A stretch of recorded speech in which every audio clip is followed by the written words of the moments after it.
लवकर अहो ताई, कुठं चालल्यात? अगं ते आपल्या संतोष दादांनी आरोग्य शिबिर ठेवलं ना, तिकडे चालले आहे बघ. अहो आपले संतोष दादांना नेहमीच सगळ्यांची काळजी करत असतात बघा. तुम्हाला कोरोनाचा काळ आठवतो का? घरातून बाहेर पडायला सुद्धा धीर होत नव्हता. बरोबर आहे बघ.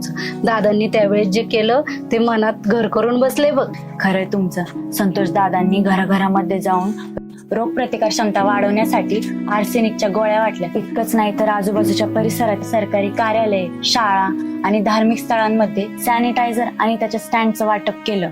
गरज पडेल त्या हॉस्पिटलमध्ये ऑक्सिजनच्या बेडची सुविधा सुद्धा उपलब्ध करून दिली. रेमडेसिवीरचं इंजेक्शन सुद्धा उपलब्ध करून दिलं बघा. खरंय बघ तुझं. संतोष दादा फक्त बोलतच नाहीत, तर प्रत्यक्षात कृती करून दाखवतात. खरं तर त्यांनीच गावाचं आरोग्य जपलंय. इतकंच काय तर कोरोनामध्ये मुंबईहून येणाऱ्या नागरिकांची राहण्याची, खाण्याची, औषध पाण्याची सगळी सोय वडच देवस्थानच्या हॉस्टेलमध्ये केली बघ.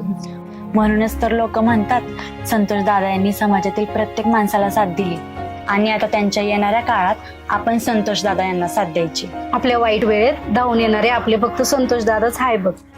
आता आमचं मत फक्त आपल्या संतोष दादांनाच. आरोग्याबाबतच्या संकटात पुढे उभा राहिलेला आपला माणूस संतोष दादा चव्हाण.